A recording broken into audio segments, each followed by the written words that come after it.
Hello, friends. Welcome to another episode of We Vote for Kodos, your podcast on everything surreal in America. This is Alex, and with me is Caius. Hello, Caius. How are you doing? I'm doing good, and how are you? I'm doing okay. I'm just breathing in the nice California air. Yes. The orange-skied, soot-filled air. Oh yes. If you ever wanted to live in an Instagram filter, this is your time. So please visit California, and you'll be ever so grateful to being in sepia tone all week. So I do have to say, you sent me those that nice little video. It's nice to see that you're vacationing in a very lovely part of hell.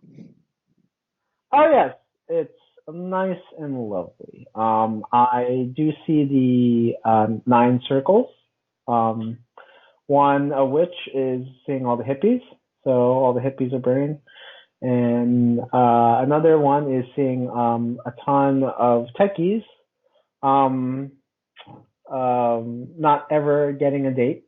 So that's another circle of hell in California. And Thing of it is I have a hard time knowing whether or not those would be souls of the damned or if those are the demons tormenting everybody else.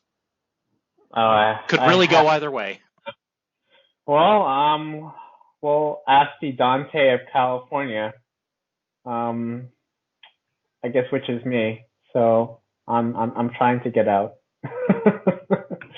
I dare not take us down on a tangent where I just imagine a 90s movie about Dante with a surfer accent. Surfer accent. It's all directed by John Carpenter. Escape from California with Dante Alighieri. So, can you imagine? Can you imagine? Well, honestly, I mean, a lot of people say Escape from LA was pretty terrible, but if it was John Carpenter, I think he could make that work. I'd watch it. John Carpenter's Divine Comedy, Inferno, episode 1. That would be a great trilogy. I mean, Dante with a gun, trying to smash his way through hell, trying to escape it, and then the second's Purgatorio, where he's just kind of like, well, I'll just use my grenades, and then finally he goes to heaven. Paradiso, and it's the one that nobody remembers because it's just not that. No good. one really remembers. It's just yeah. So, like, what would be a heavenly movie for John Carpenter? Like more shooting, like Dante takes down God. Like, you're the one who killed my wife. Well, she had to die. She was going to be an archangel for me. Okay. Well, that's enough of a segue. I think we need to move forward with our main topic. And the main topic is Donald Trump has been nominated for the Nobel Peace Prize. Twice, as a matter of fact. Yeah, not just once, but twice. Once by, I believe, one of the Danish members of parliament for his work with Israel and the United Arab Emirates. And so I think United Arab Emirates has finalized its recognition of Israel. Not just the United Emirates. Bahrain also jumped on board just yesterday. Bahrain. Oh wow, that's right. Yeah, so we got two, and I mean, Trump, in his usual Trump fashion, is hinting that there's going to be others. I mean, who knows if that's just him saying stuff like Trump usually does, or if that's an indication that there might be some more dominoes to fall here.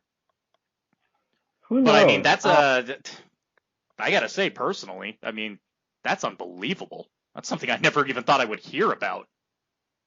Donald Trump.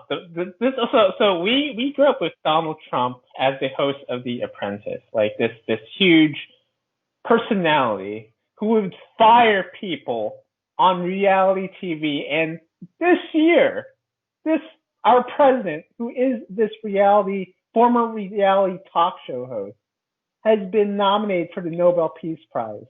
Can you imagine how surreal that sounds? Especially because he's nominated for the Nobel Peace Prize for actively working towards achieving Middle Eastern peace, which has just become a meme in American politics. Oh my. Which actually means he may be able to achieve it because he's the most meme-ish president that has ever existed. Probably that was all we needed to do, was to create a meme president. Someone who was able to get his message across through the internet. You know, just have him be our meme in chief. He is our meme in chief, right? I think everybody would agree with that. No matter what side of the political spectrum you're on, he is absolutely the meme in chief. So what is exactly like the specifics of these deals between Israel and United Arab Emirates? And then just recently, a guy named Magnus Jacobson, a member of the Swedish Parliament, nominated Donald Trump for his diplomacy efforts with Serbia and I believe Kosovo, which is also a big deal. Yeah, also pretty huge. Huge deal. I mean, people got to remember, it was 20 years ago. We were at war with them. Oh, that's true. During the Clinton era. So apparently it's a trade and communications deal between Serbia and Kosovo. So I mean that's pretty big. Let's see, what does it say here?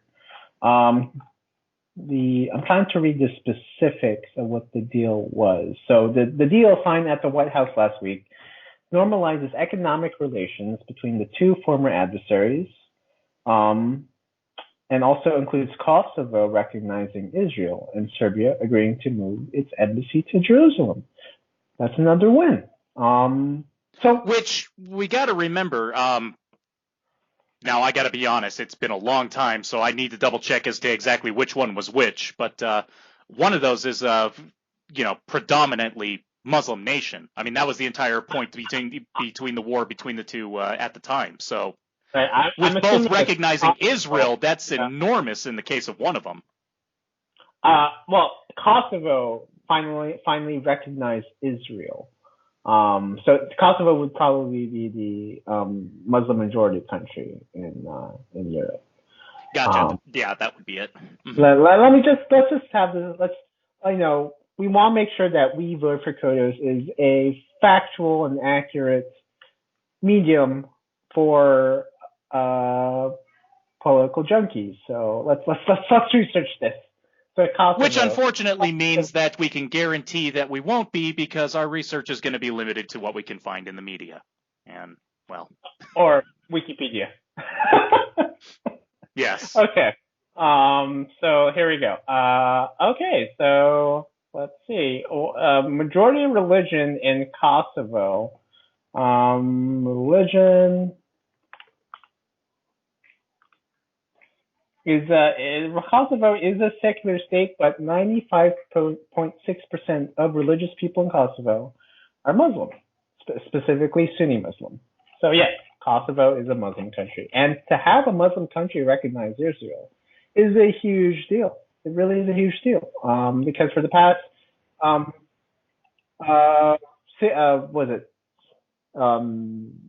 70 years since Israel was basically founded, 75-ish, 70-ish? It's hard to say. I mean, it was immediately after World War II, but I mean that doesn't mean 1945. I don't know the exact year. Let's double check that here. Going back to Wikipedia. Yeah, exactly. Looks like 1948. Yeah, May 14th, 1948. Yeah. Modern Israel, at least. 72 years. So 72 years since Israel's independence. So Israel was basically the black sheep in the Middle East, for a very long time. The black sheep implies that it was tolerated. No, it was something a little bit worse.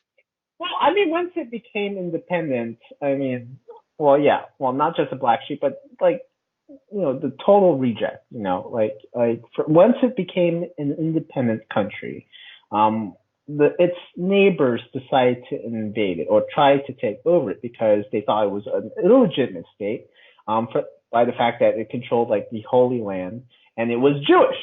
And many Sunnis believe that Jews are heretics, like they don't believe in their religion, and that's why we saw a ton of conflict within that region. And through some sort of, I'm not going to say it's a miracle, but it was a miracle for Israel. I mean, there was a ton of hard work and brains and brawn that came into Israel and made sure it was defended for the past 75 years.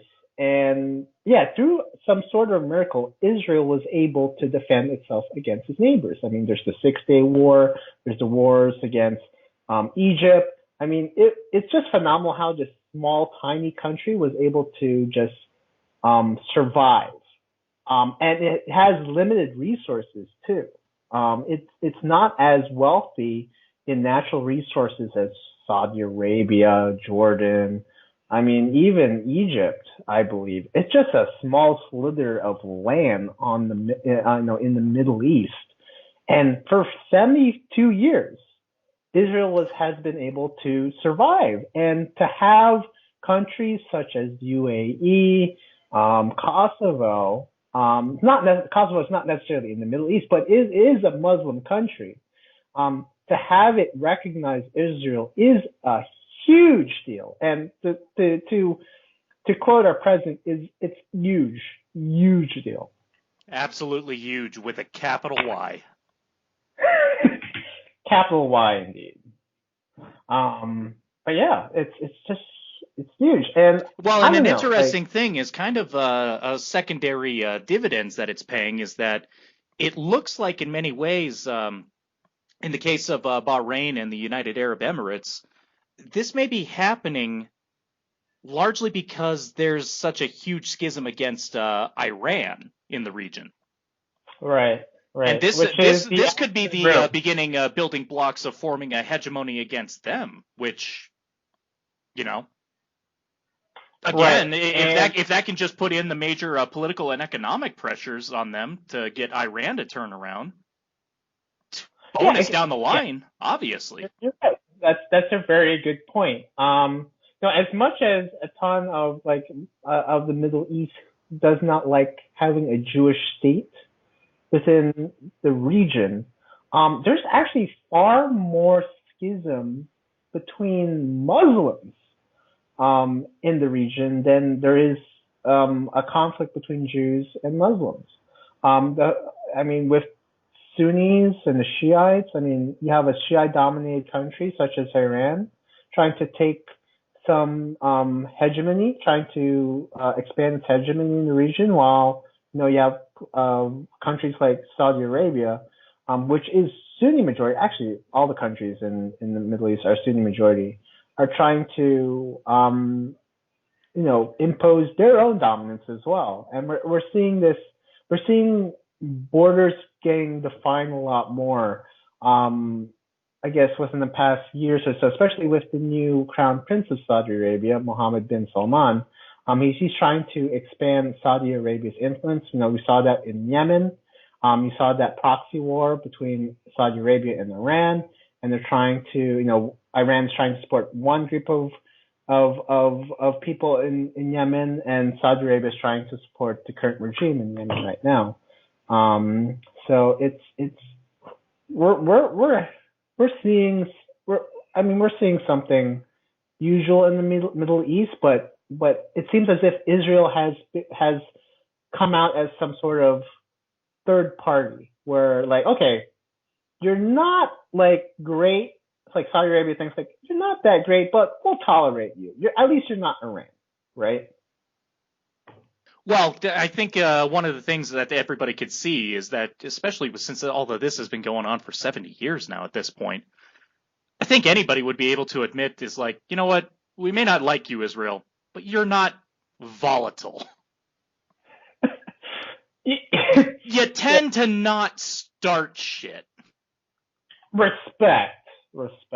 Yeah, yeah. Like Israel is like they don't get the love, but they do get the respect. And I think in international relations, it's far better to be a respected country than it is to be a beloved country. Don't you think? Oh At yeah, least, yeah, absolutely. I um, think that goes without saying.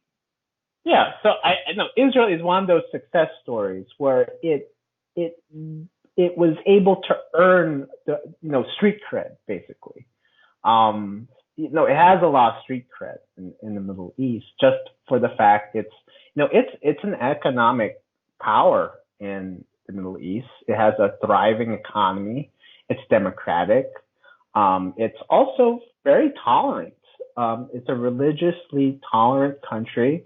There's not only Jews in Israel, but there are also some minorities who respect other religions, such as Islam and Christianity.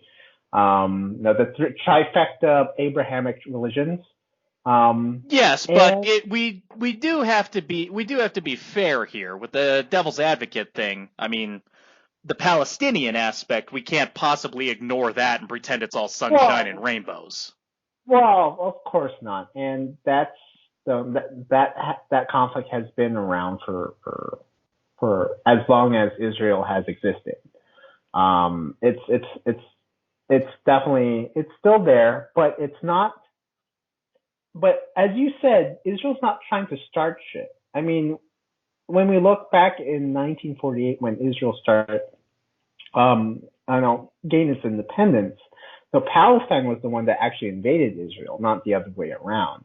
Israel was trying to, exist as opposed to invade and impose their will. And Palestine is basically a legacy of that. Like the current situation in Palestine is the legacy of Israel trying to survive, trying to keep existing, basically, or else, if I'm not a big fan of the settlements. If there was an agreement between Palestine and Israel in the past where like they wouldn't go settle, well, I think that should be respected. But then again, you have Palestinians saying, death to Israel and the extermination of Jews, basically. If I were a Jew, I would take that seriously, and I would do whatever to make sure nothing would happen to my people. And so you're kind of, Israel is lodged between, what's the saying? Is a rock and a hard place, right? Yep, So yep. it's it is difficult for Israel to be, to act friendly. It has to have a sense of real politics. It has to think realistically. And if those settlements are there for a purpose to make sure that Israel survives as a nation, well, probably it's best for them. Not best for the Palestinians, but it's best for Israel. True.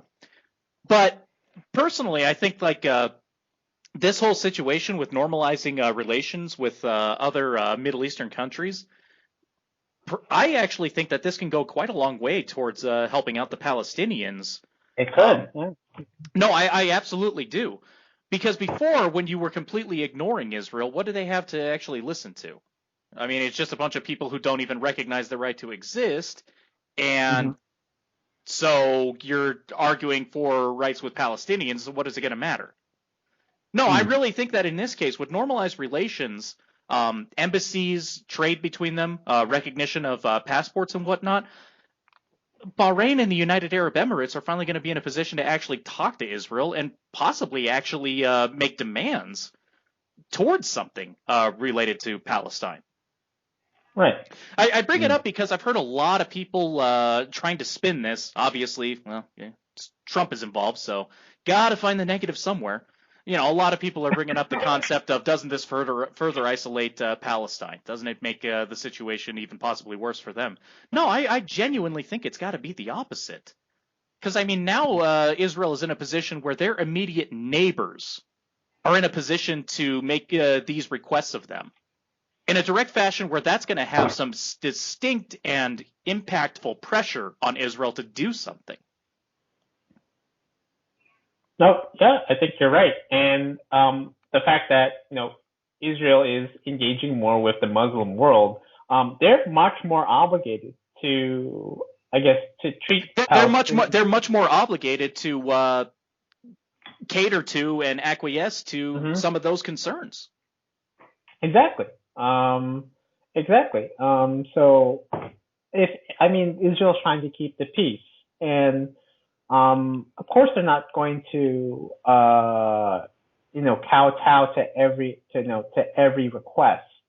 But they're going to be a lot, like the fact that Israel is at a high point right now. They have the leverage to come down to Palestine's level and negotiate in some regard. And so, like, now Israel has that power. But they have that power to they have that power because of their relations with the Muslim world now. But they also need to address any sort of concerns that may affect Palestine and the Muslim its Muslim neighbors are going to pressure them more about Palestine's the Palestinian situation. No, you're right. But yeah, this is definitely a game changer for Israel, and from the very beginning, Trump has always been for Israel, and I think within the first year, I believe Trump transferred the embassy to Jerusalem to solidify the fact that Israel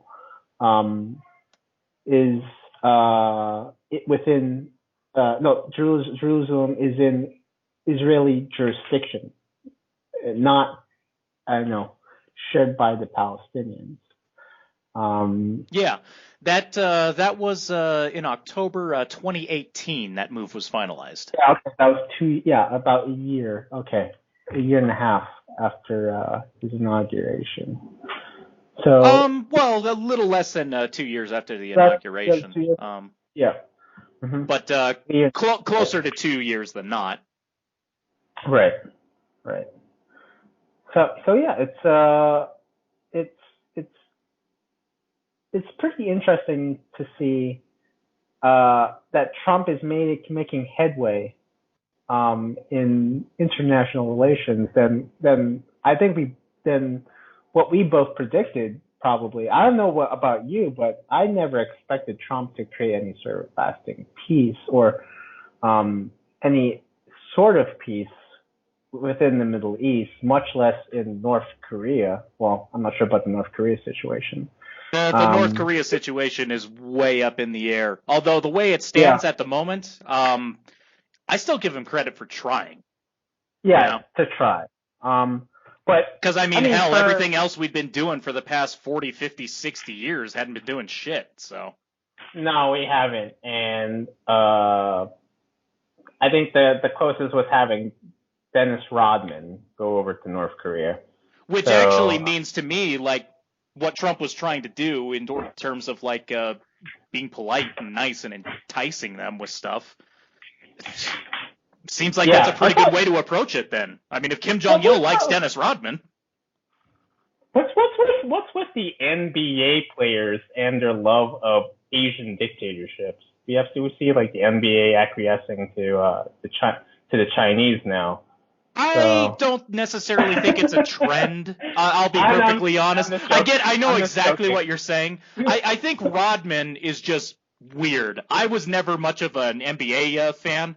But hell, I still remember even as a kid, I may not have actually watched much basketball, but hell, I remember how bizarre and weird Rodman was back then, So, Rodman just is kind of his own thing. In the case of the NBA today with China sucking their dick, that's just money. Oh, yeah, it's money.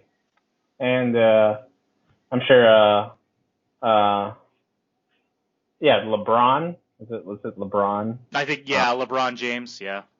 LeBron James, yeah, he's the biggest sucker, probably of China's money.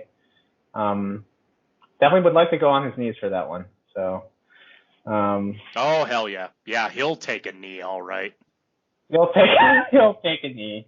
He'll genuflect to that. So, most certainly.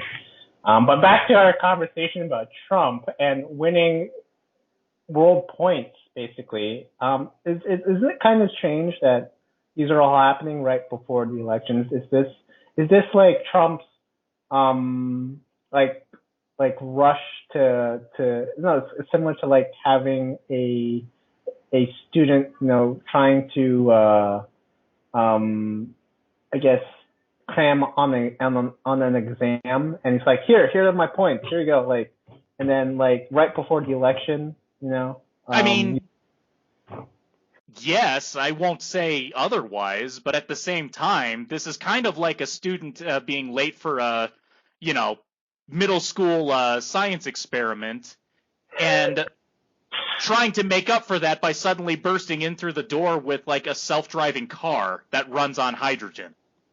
You know what I mean? Yeah, I mean, this goes way above and beyond like the normal fare of like your election season kind of accomplishments that you use to try to prop yourself up with, I would say. All right. Well, it's kind of interesting to see how the media is portraying it, because pretty much what I hear about this is I'm getting it from Fox News. And so pretty much any sort of media outlets that are like at least center right, or I guess in the center, are reporting this story or these stories. And so especially the one, like just recently I heard about Trump being nominated twice just recently from Fox News. But when you hear it from like, I haven't really heard this from like the other news outlets, or they haven't really notified me. Like I have CNN and Fox News as I've customized my phone to have notifications from those apps. But I got the Nobel Peace Prize nominations from Fox News, not from CNN. So you can kind of see how like CNN is trying to go against the president, and then Fox News is trying to buttress whatever support Trump has. Yeah, I tend to primarily get my news from Reuters these days. In my opinion, Reuters is just kind of like straight down the middle. It's just, here's facts, that's it. Right. To the extent where oftentimes you can encounter a Reuters article where something is kind of breaking news, and there's literally the headline, and like 2 or 3 sentences is the entire length of the article. Because they focus on exactly what do we actually know that we can say right now. And if they don't have anything, they're not going to pad that out. And I greatly respect that. That's great. So I have seen with Reuters. Reuters also has mentioned the nominations. So. Well, I guess I listen to, or I read CNN and Fox News because trying to align myself with the motto or the philosophy of this podcast, that American politics has become surreal. I think it's fair to cover those news outlets in this for this podcast. Oh, definitely, yeah. And but there's the thing is, like, I may not directly follow them for my news, but there's no getting around hearing from either of them, Well, it's probably better not to even read or watch them, because you go insane. Like I think just recently, we're going off topic, but I remember recently we had CNN basically reporting about the voter fraud situation, which was, we're going off point, but yeah, it's one of those examples where CNN was trying to portray the president as trying to persuade voters to commit voter fraud, but that was not the case. That was totally not what Trump was trying to talk about. He was trying to say that if certain voting systems within states were as good as they were, or as they report, it's fair to mail in your vote as well as to go in and check in to vote, if to make sure that your vote was counted. Well, in many ways, in other words, be like the Colorado voting system. I'd say we have a pretty robust system here in this particular state. Well, that's good. Where, to be honest, like the entire conversation about like the mail-in voting has just been perplexing to me because we've been doing that for as long as I've lived here. Yeah, I've but never. It's not like mail-in voting. It's like, no, you register to vote, and everybody who is registered to where you are registered in accordance with the issuance of your state ID, that's where your one ballot is sent. And then you fill that out and you take that anywhere where you can drop that off into an official ballot collection center. I never saw any sort of threat from mail-in voting. I think Trump was kind of overreacting to any sort of hints that there could be any voter fraud. No, I kind of disagree. Because if you don't have a good system in place for it, I mean, the ballots can just be sent anywhere. I mean, I know plenty of people who have received voting ballots long before this argument even came up, like mail-in ballots. And they don't know who the hell the person is in reference to. It's basically just like junk mail that got delivered to them. But it's an actual ballot. They can fill it out, and they could have voted if they wanted. But before we continue, I'd like to point out there is a distinction between, I think within the context of this election year, there is a distinction between something that is mail-in voting and absentee balloting, right? So 100%. That's a huge distinction that I think is kind of the problem. Is people do confuse those. Mail-in voting would be a bit more of a new thing that's never really been done. Absentee voting is very specific. You are very specifically calling your local or state election office, and you are very specifically requesting a ballot in accordance with your voter registration. Right. Mm-hmm. Right. You actually have to manually enter, I want to get a ballot in the mail. And which very purposefully means that you are marked off the list when it comes to like in-person voting at the polling place. Like they won't allow you to do it after that fact, whether or not you send in your absentee ballot, because that was your ballot. You know, that's on you. Right. No, you're right. And then whereas the current situation, mail-in voting is like, here you go. Here are your votes. Doesn't matter. Yeah, no, it really feels like with the mail-in thing, it's like, let's just spray ballots into the air. Just everybody do what you want. Let the chips fall where they may. Is that your ballot? Who knows? You get a free ballot. There you go. No, as I was saying, like, there was a kind of, for me, mail-in voting, at least how it was reported in the news, was like absentee balloting, which was kind of like, okay, I don't have a problem with that. Like, if you want to mail in your vote, that's okay. But yeah, there is a distinction where I thought for a while mail-in voting was just absentee balloting, but like, we're talking about a new form of mail-in voting. Like, this has never happened before. Never happened before. Brand new, completely untested, except for a couple of test cases around the country where those ended up being so bad. I know in one case, the entire election was thrown out. Right. Which one? Which state was that? I'm looking it up right now. Okay. I'm just trying to see it here. It's hard to pull that up. Oh, okay, here we go. Yeah, it was in New Jersey. New local election ordered in New Jersey after mail-in voter fraud. And New Jersey. Does anyone even like that state? Okay.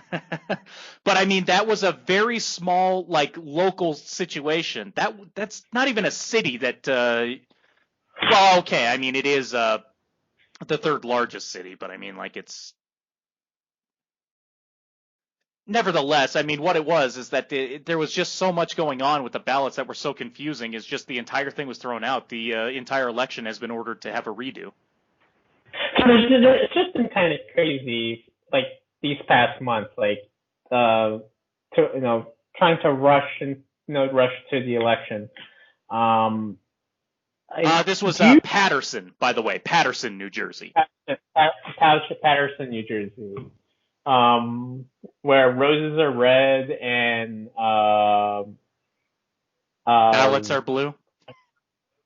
Ballots are blue. I was trying to reference Robert Patterson, that crime novelist. Never mind. Oh, I'm sorry. That reference was going off of me. I thought it was more going for like a JFK election when dead people voted kind of pun.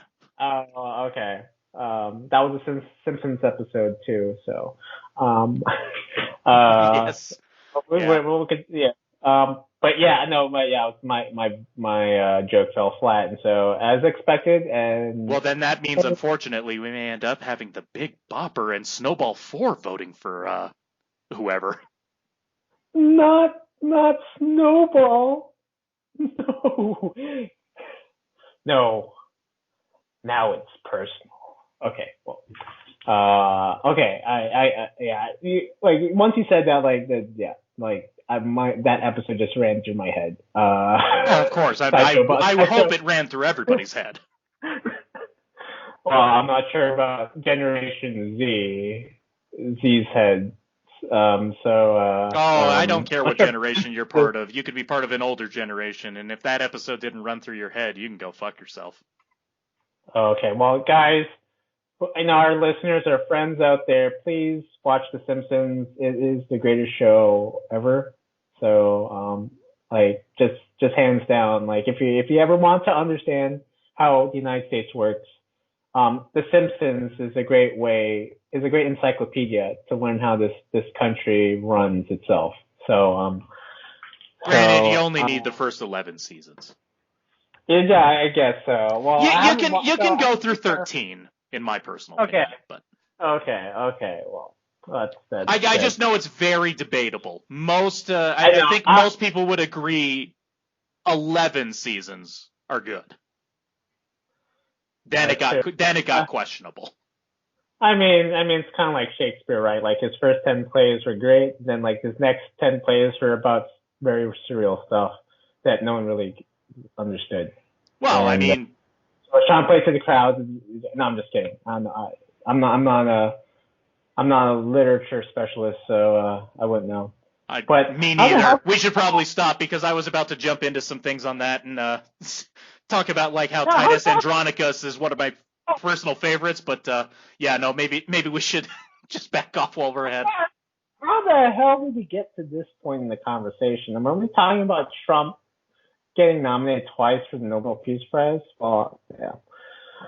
Well, to be perfectly honest, it sounds like the flow of American politics.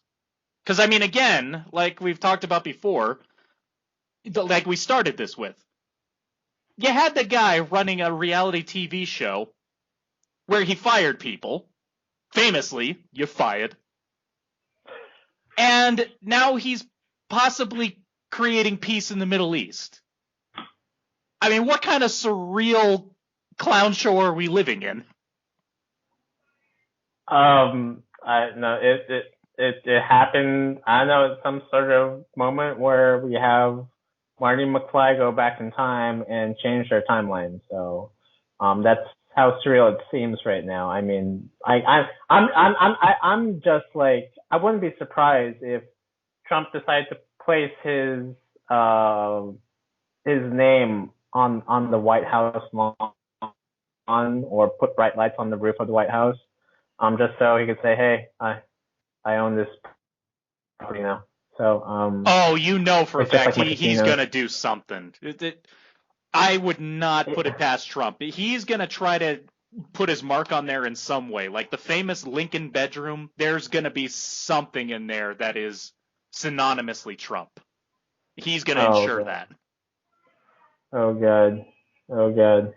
So a lot of the discussion over Trump getting nominated for the Nobel Peace Prize has also brought up Obama's win of the Nobel Peace Prize back in 2008, 2009, was 09 or 08, and well, I think actually, I want to look that up because that's actually vitally important. I'm glad that you brought that up. It was in 2009, but the key thing would be, okay, December 10th, 2009, it looks like, when he won it.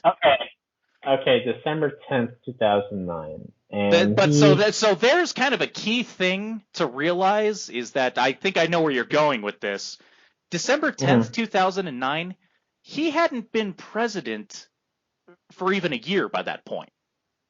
Right. He was, and clearly because there's an entire process here, the nominations came out long before then. That's in particular what I want to see. Yeah, when did that happen? So Nobel Peace Prize, Obama. That happened sometime. Okay, well, here's an amusing thing. While I'm trying to look that up, New York Post, November 2nd, 2019, why Obama got a Nobel Peace Prize and Trump never will. What?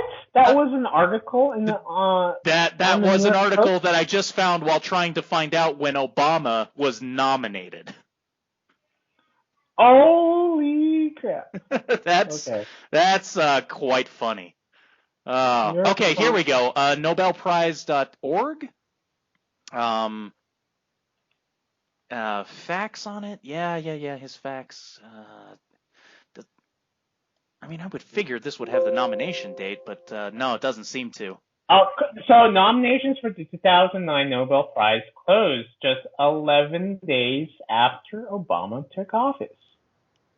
So, no shit. Okay, well that basically says everything there, doesn't it? That is the key thing. 11 days. He had literally done nothing except for campaign, win the presidency, and give his inauguration speech.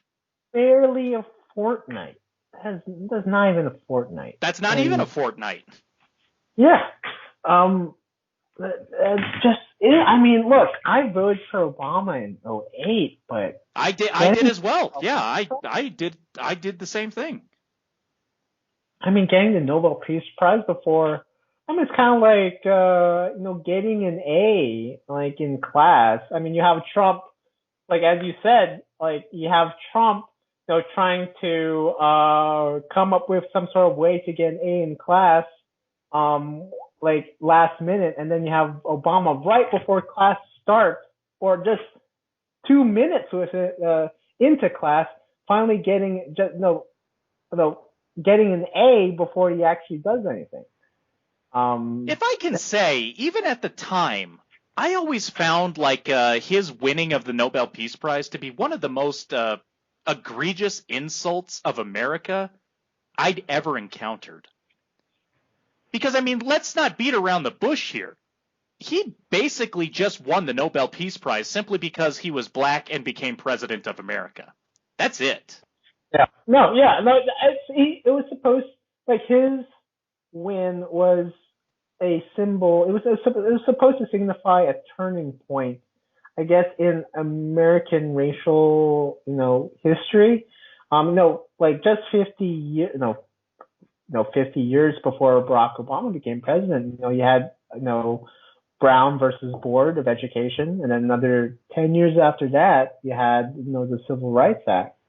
And for a very long time, we thought, America wouldn't be able to vote for a person who was black, but you have America finally voting for a person who's black, which is great. I think, that was, I guess, a great achievement for a country to get past that. But let's not kid ourselves. There's still a lot of resentment, racial resentment in this country, and Barack Obama, as much as great as it was to have him elected, didn't really solve any of that.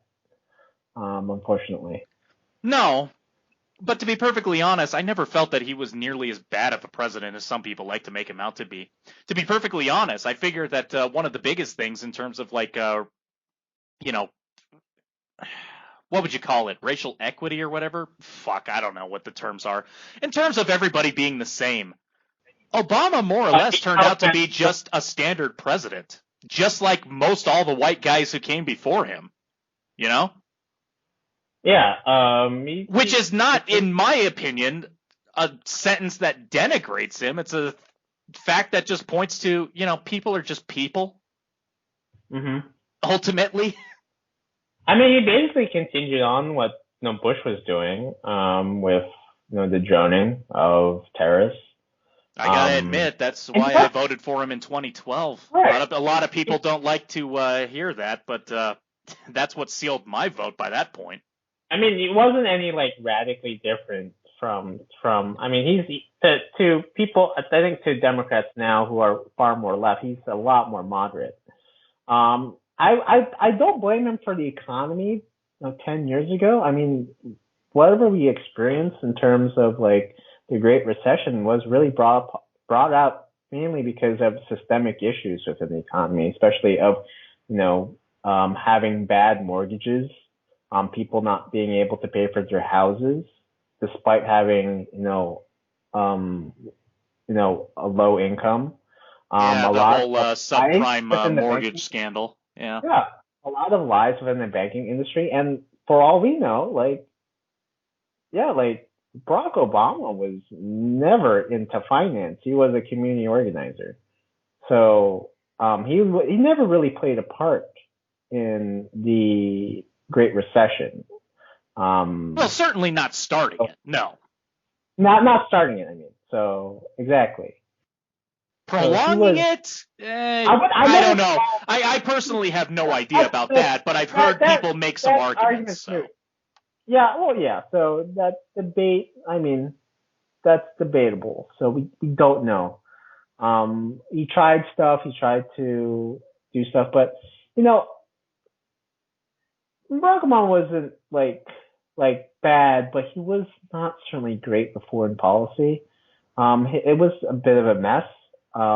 I did not like the Iran nuclear deal. I did not like our deal with Cuba under Obama. I felt he was not really. I felt like he was rushing into those agreements, despite having these two countries who are probably our worst enemies. I mean, Iran is a sworn enemy. Iran certainly. Cuba, certainly were. That feels like a bygone era at this point.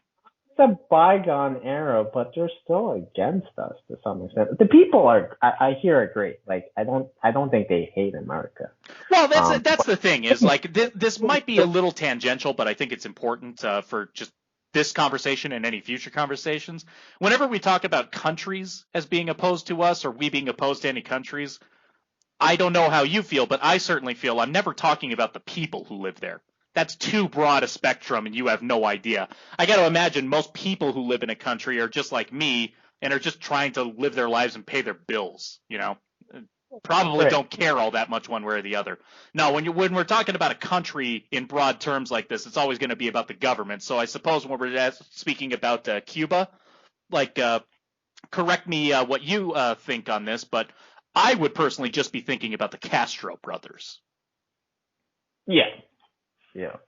Well, I mean, let's be real here. I mean, Castro has, Fidel Castro left a lasting legacy on Cuban politics. No doubt. So I mean, to talk about Castro would, to some extent, be describing all of Cuba, just because he has so much control over the island. But yeah, again. Certainly, but to badmouth him in the context of Cuba, personally, I don't think that trickles down to the poor guy just running his cab through Havana. Or the prostitute who's trying to make ends meet, sucking up, dicks of tourists and Cuban politicians. Yeah. Yeah. No, exactly. Which is kind of funny because, okay, we're going tangential again. Tangential warning. So prostitutes make more money in Cuba than doctors, surgeons, and engineers. Well, I have to assume it's probably because prostitution is illegal, so that would be the black market free capitalism. So Yeah. honestly, that doesn't surprise me. The hookers get to choose what they want to charge. Well, I mean, it's pretty astonishing. I mean, at least with engineers here, you can make top dollar, but Well, I yeah, but don't think the again, we live in a be able free to. market economy. So, We do, but not to free market. Prostitution is not legal in all 50 states, only in Nevada, and actually in Nevada except Las Vegas. which is To weird. clarify. So Yeah, it's always been weird to me that it's not allowed in Las Vegas itself. yeah, I know Sin City is not very sinful, which disappointed me.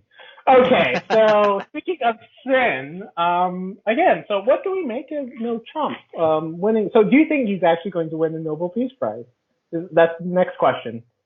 Oh boy, honestly, if I had to place a bet, if I was forced to place a bet, I'd say no. Just simply because I think that there's so much animosity against him and so much Trump derangement syndrome out there. I just really don't think that there's a chance in hell, no matter what anybody thinks, or no matter what the realities of it are. I just really think that whoever's involved in the voting or the actual finalization of that choice just probably wouldn't allow it to happen. Well, I find that the Nobel Peace Prize, I mean, I don't want to go conspiracy theorist on anyone here, but I find that the Nobel Committee is basically an arm of the EU, and they basically it's just a way to showcase how good, like, I guess their those good certain policies are, or like they're trying to pursue an agenda. No, not like there's certain people, past winners who deserve the Nobel Peace Prize. No, I no, I mean people like Martin Luther King, Oh, absolutely. Yeah. Rocky Balboa. Um, no, Now, I'm assuming that was a joke, right? I may be missing the joke. I don't know. I don't know.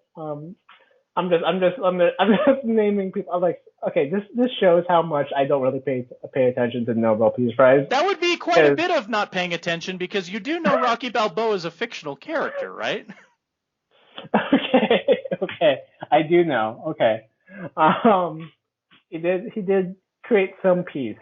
Well, certainly he punched out oh my God, he punched out the Splits guy who was playing a Russian or something. I don't know. I can't remember his name. Damn it! I know. God, we're getting so bad. This is besides the point. That's besides the point. But yeah, tune in next week when we bring you the premiere of our next podcast. That's besides the point. Oh God. Oh man. Well. No, yeah, the Nobel Committee is I don't believe it's a legitimate organization anymore. It's not. I've heard some people compare it to FIFA, basically. I do. I think there's a certain level of corruption. And it's not necessarily corruption, but they're like much of what they like. Many of the recipients of the awards recently have been a way to like pursue a certain agenda. Not necessarily. That's really the biggest thing that we have to remember when it comes to the Nobel Peace Prize. The Nobel Peace Prize really does seem to be just basically politics and politicking. Yeah. Because I mean, it's such an ambiguous thing. Like, why do you give somebody a peace prize? What is the criteria for the peace prize? I'm sure that they have some listed out, but it feels like it's incredibly vague. We're not talking about like the Nobel Prizes for the sciences. Those are hardcore. Those have some serious standards to them. Some serious standards. Let me look up within the past 10 years who have won the Nobel Peace Prize. So in 2019, it was the Ethiopian politician, former Prime Minister of Ethiopia, Abiy Ahmed Ali, for his efforts to achieve peace and international cooperation, in particular for his decisive initiative to resolve the border conflict within neighboring Eritrea. Great.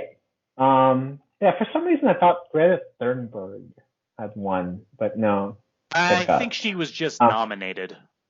yeah, I think she was just nominated. Okay, Nadia Murad and Dennis Wege, for their efforts to end the use of sexual violence as a weapon of war in armed conflict. Okay.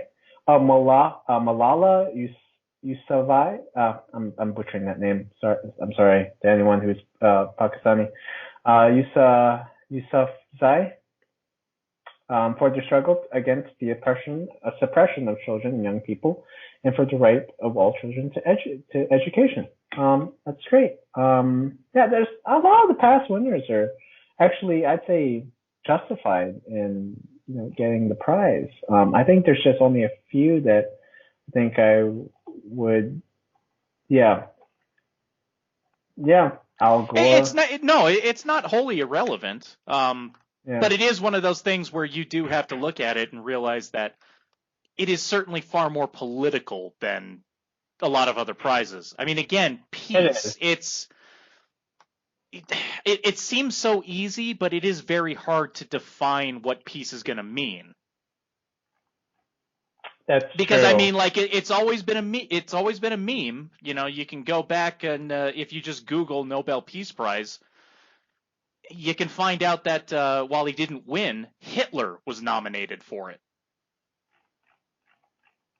back in Oh man. 1939. So Well, I mean, I think he should have won at least in 1945 because you know who killed Hitler? Hitler. that's true. That's true. That's one of his great. That's something that nobody can argue about. Hitler did one very good deed, and that was killing Hitler. Yeah, and that ended World War II. Come on, you know, he should have won the Nobel Peace Prize that year. Not sure about 1939, but 45 I can understand. He would have been the first posthumous Nobel Peace Prize recipient.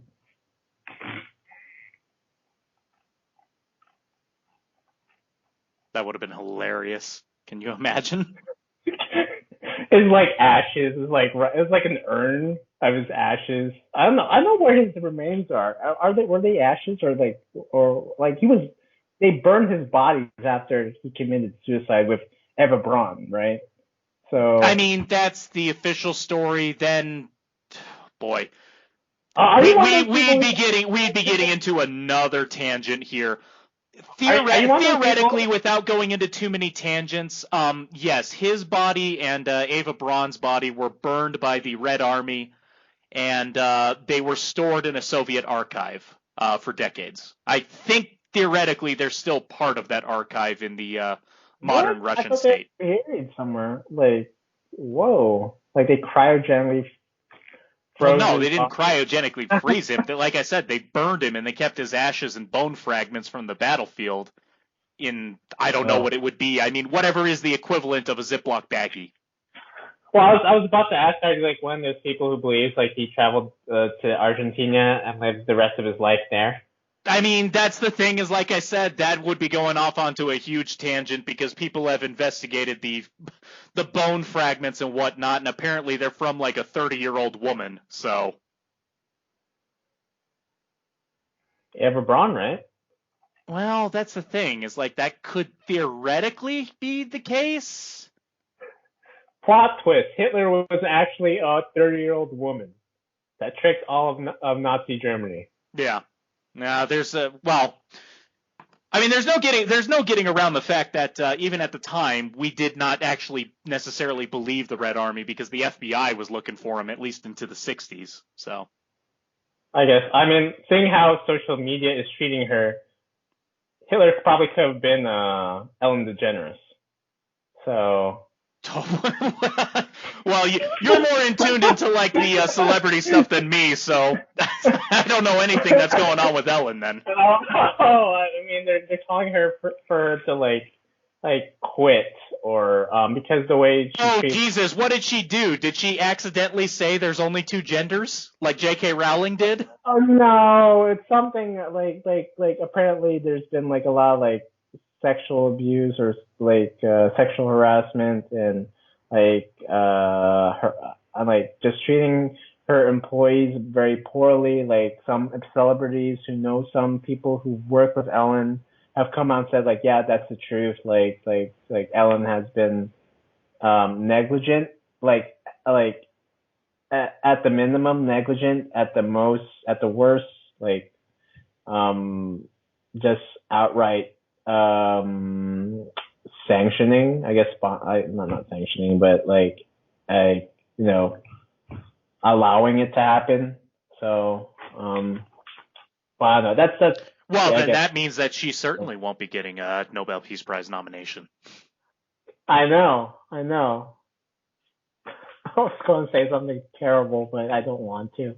Okay. No, yeah, it's one of those things about like, I don't know, like there's a lot of politics within Hollywood. Like if you thought there was a lot of politics within the White House, there's a ton more politics, I believe, in Hollywood.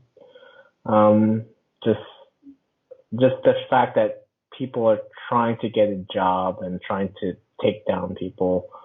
Like there's far more artists, performers, musicians who don't have jobs than there are people who do in Hollywood. So it's a rat race, or specifically, it's like a bunch of rats in a garbage can trying to get out, and they're all trying to claw each other viciously. So fair enough. Okay. So I think Trump, there's no way he's going to win the Nobel Peace Prize. I mean, who knows? Anything could happen. It's 2020. Now, the interesting speculation will be whether or not people try to cancel the Nobel Peace Prize. The Atlantic obviously wants that to happen. What really? That's news to me. Did they really want to do that? Now, the Atlantic newspaper, they had an editorial posted by Graham Wood. I assume that's how to say it. Graeme. Graham Wood. Mm-hmm. Yeah. Specifically, the headline is "End the Nobel Peace Prize." The Trump nomination shows that peace had its chance and blew it. He just got nominated. He didn't win anything yet. Wait, what? Wait, really? Oh, come on. Oh, man. Yes, yeah. It's it's an amusing little article if you wanted to go through it. I would say it's quite good for a laugh. But that is where I think that might be the more interesting question, is not whether or not Trump wins, but whether or not people start doing the cancel culture thing on the Nobel Prize in general. Well, the cancel culture thing has never had a threshold for anything. So like there's never a boundary to which they would stop. The people on the left just like, if there's something that they agree with, they ultimately default to, let's cancel them. Pretty much, yep. It's pretty insane. I think it's just because I think I kind of blame social media for this, because you can block people on social media. And so in extension, a lot of these young people are saying, well, why can't we just block them in real life? Can't we just cancel them? You can't really do that. Are you trying to say what? No, yeah, that's kind of the thing, isn't it? It's it is. You get a bunch of people growing up with the internet, and they just have no ability to rationalize the difference between the internet and real life. I mean, we're coming to a point where virtual reality and analog are going to be indistinguishable from each other. I mean, it's getting there. I'm pretty afraid, but it's getting there. It is getting there. It's moving along, absolutely. Oh man, yeah. When we thought our politics weren't surreal enough. Oh, it can always get worse, my friend. It'll always get worse. it's just going to get much worse. Yeah,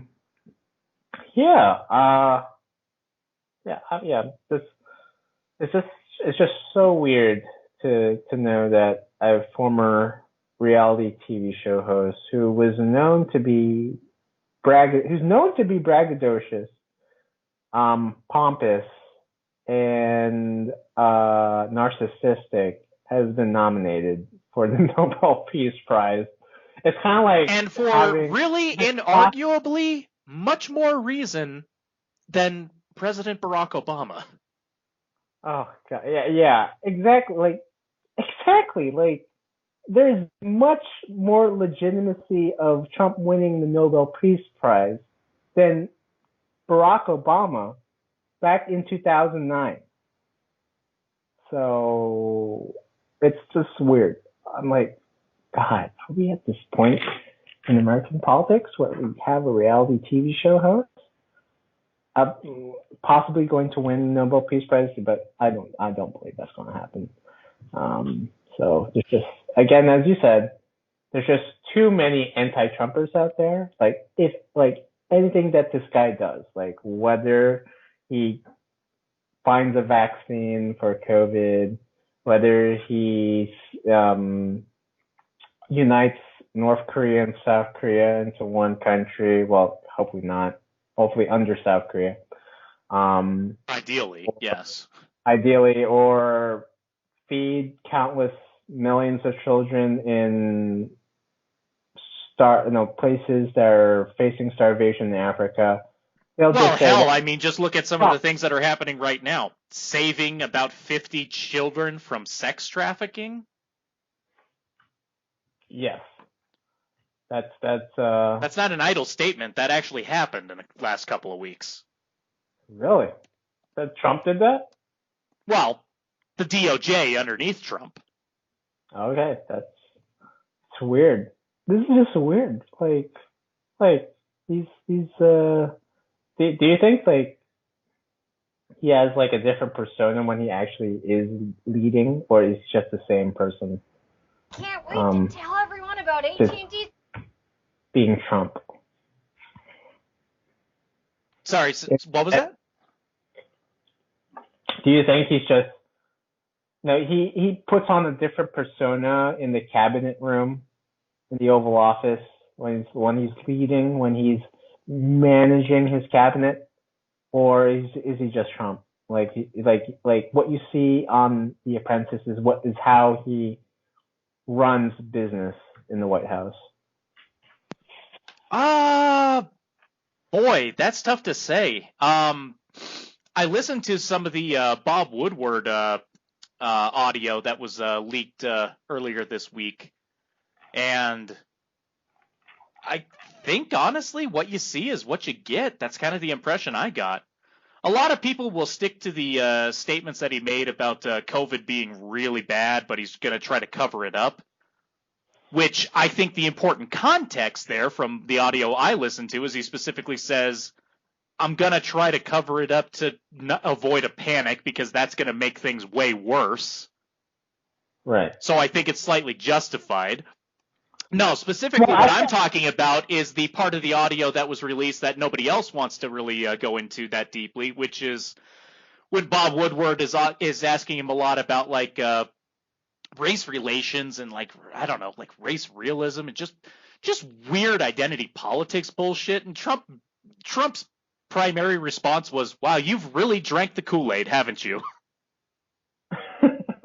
I need to listen to that audio. Can you send me a link for that? I just want to hear that. Oh yeah, I'm pretty sure I can pull that up here. Well, I mean, it's just been crazy within the past week or so. Just left and right, you see so many more Trump stories, and I'm seeing the mainstream media and the liberal outlets are desperate to take down this president.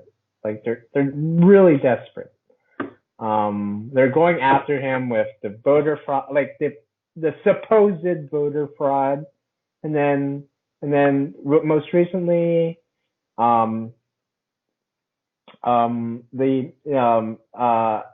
insulting injured military veterans, and soldiers. They're really going after him. And he's putting up a pretty good fight. He's unleashing himself on Twitter as usual. So I'm not a huge Trump supporter.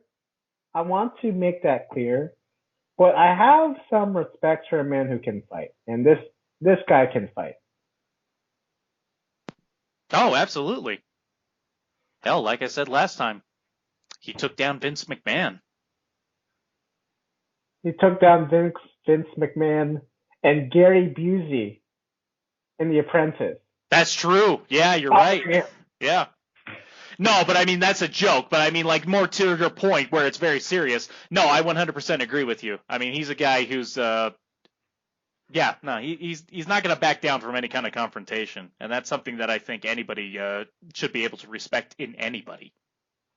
Yeah, I don't know. I don't know how I would go, Dave, today, having like pretty much at least 50% of the world hating your guts.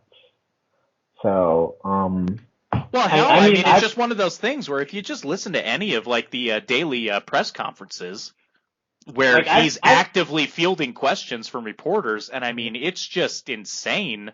Some of the questions he gets asked, it's like incredibly adversarial, but he's there every single day. He's not missed any of them. Oh, I've had a very liberal friend. Like we're pretty close, and he has actually said to me at a bar recently, like he hates Trump to the point where he wishes he could like pull the trigger on the guy. Like this is how much people hate the president. And I'm like, wow, like you really want to assassinate the president of the United States of America? Yeah, I wish I could. That's what he basically said. And I'm like, whoa. I'm like, yeah. I'm like, man, like I didn't know it was that bad. Like, but it's pretty bad. And come November, I don't know. I'm kind of scared about the outcome of this election because whoever wins, it's going to be. I'm hoping it's not a bloodbath, but there's going to be some hysterics. Oh, it's going to be a shit show. Everybody laughs and memes about that one woman who screamed her lungs out in 2016. You know? Oh, that one meme. Oh yeah, we all know that woman. But you know, it's unfortunately I think we're going to see the same exact kind of deranged reaction, but it ain't going to be so funny this time. I agree with you with that. So are you, well, going back to what you're saying about, before we move on, going back to what you're saying about Trump having to face a very adversarial, news media, did you see that one conference with Joe Biden, which was so eerie? That depends which one you're talking about. The one that immediately comes to mind was where a woman came up and asked him a question and prefaced it by simply saying you know, they gave me a question here on this piece of paper to ask you, but I can't do that. I'm not going to ask you my own question. Oh, there's one where there's like he was with a bunch of news reporters, and one of the news reporters basically asked him like a very odd question, which was, like he was saying like Trump was doing something, and then he asked Biden, what do you think of Trump's soul? Like, what goes into that man? Like what? Okay. I mean, I thought Joe Biden was running as president. I didn't know that he was running to become like a Greek philosopher. Like what? No, like a ton of those questions. Like it was like it was such a weird news conference. No, it was a complete 180 from what you usually see with Trump and the news media.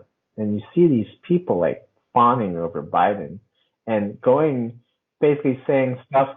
They already answering their own question, saying like, "Is Trump an evil man?" Well, I'm assuming you want me to say yes. I guess so. Oh, okay. Well, the thing of it is that they have to phrase it like that because, like I've said before, I mean, Joe's gone. Joe's demented. He's left the building. And I mean, again, I know it's easy to say, but I know what this is like. He's my grandfather. My grandfather has been in the grips of dementia for 5 years. I know what it looks like. Oh man, it's scary to me to have someone that senile in the White House. I don't think I can vote for someone. I'm definitely voting for Kodos, but I don't think I can vote for Biden. Well, absolutely, because I mean, at this point, nobody's voting for Biden. Who you're really voting for is Kamala Harris. Yeah, like we all know that Kamala Harris was picked through a committee, not through Biden's choosing. Oh God. I'm just imagining, like, again, this Biden in a wheelchair, like he's just forced to like sign or veto laws. Like if someone has to carry his hand, like, and like force him to sign, like, here you go. I mean, basically, what he would become if he becomes president, is basically a mere figurehead, like probably the least powerful president of our generation if he were to become president. I just genuinely don't believe he'll be president for any longer than what was it? Millard Fillmore was the guy who died within a month. Oh, it was William Henry Harrison, I believe. William Henry Harrison. He's the one who died within a month. I mean, I really think that's the case. And I'm not saying that Biden will die. I'm just pretty sure that he'll step down. Oh, Jesus. And then Kamala comes in. Oh, yeah. Like, it was all complete farce then. Like we weren't voting for Biden then. We were voting for Kamala Harris. All these, like, Biden supporters. Like, yeah. Yeah. It's, again, we're living in surreal times, people. This is America now. Like this is not 90s America. This is not like us complaining about a candidate, like our president, like just being horny. Like, we're talking about a reality TV show host now and a senile old man. Both are in their 70s, but you have one who's completely senile running for president of the United States. And to some extent, it really kind of makes you wish for the days when it was just a horny asshole running for office, doesn't it? I miss the days when our president was either horny or just completely dumb, right? Clinton was horny, Bush was dumb. So I miss those days. I mean, granted, though, Reagan was completely gone by the end, and hell, the Berlin Wall still came down. So. Well, yeah, but it was at the end. We're not talking about like at the beginning of his administration. Like, at least he had some sort of senility and was able to survive a gunshot wound in the chest. So that's true. We'll give him that. So. Reagan, by the way, just in case there's anybody out there who doesn't know that, and oh God, God help us if you don't know that. If you have watched Stranger Things, kids, you'll see a Reagan Bush 84 sign. We're talking about that Reagan, okay? Yes, the one who saved us from the evils of giant underground bases trying to open hell portals beneath our American malls. Exactly. America first. Always making America great. Yeah, this was the guy who whose campaign was the origin of "Let's Make America Great." So quite literally, yeah. We stole that. Yeah. No, yeah, I miss those days. Like like normal America. God damn it. We're in abnormal America now.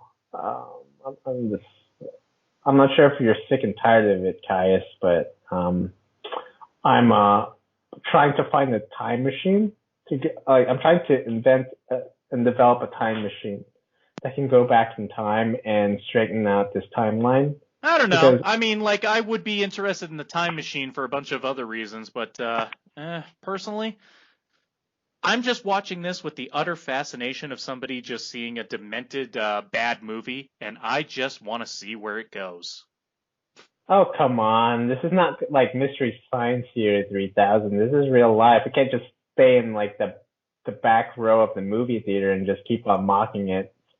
Sometime I'm going to try to do that for as long as I can. I'm already signing up for my concealed carry weapons permit, so oh my God. Well, so I may be in a position to try to stay in that back row for as long as possible.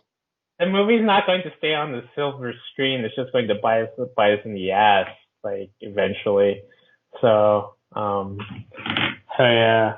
But hey, man, well, all I can say is, like, if I had that time machine, probably one of the things that I would absolutely love to see is, like, the fall of Rome. So, there's a completely fatalistic fascination that I have where it's kind of interesting to be living through it.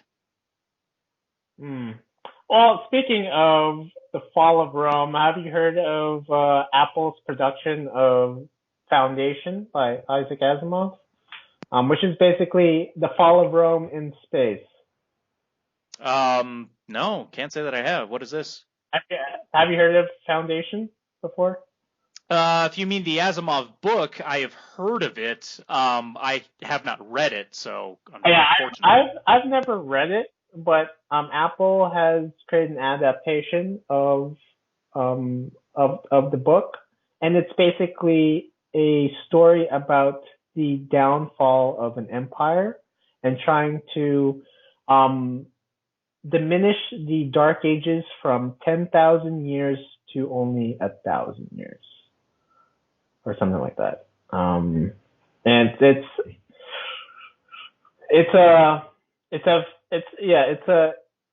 basically one of the most influential works in sci-fi, because this is the first work in sci-fi where you have an empire in space, like that actually has like medieval tropes.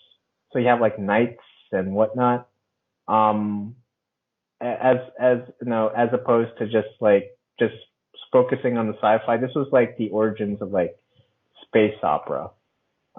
This is where Star Wars got the idea of empire. This is where Dune got the idea of empire and knights and whatnot. So Foundation has been like not just a cornerstone, but basically a foundation of 20th century sci-fi. Huh. Okay. Yeah. No, I've always wanted to read it because I really do want to read a lot of those old sci-fi stuff. But yeah, unfortunately, it's just one that I haven't gotten into. Yeah, I haven't gotten into, but I'm looking forward to the production, the Apple production. So, but yeah, are we experiencing the fall of Rome or fall of America, or do we see another 1,000 years of this country surviving? Not necessarily thriving, but at least surviving. Well, I mean, that's the question, isn't it? Who knows what tomorrow will bring? Personally, I would say that given how dark this seems to be going, while I may say that I'm interested in watching the fall of Rome in a modern perspective, I'm actually a lot more optimistic about things than that. Okay, that's great. I say that as a bit of a joke, but I mean, like, seriously, in terms of like the initial point of the conversation here, with like we may be looking at actual Middle Eastern peace and whatnot. I mean, I won't necessarily hold my breath, but we may be able to see that. I mean, things may not be nearly as bad as what people are saying, and I'm legitimately thinking that that's probably the case. Well, let's end our podcast on a very good note. So I'll echo your sentiments about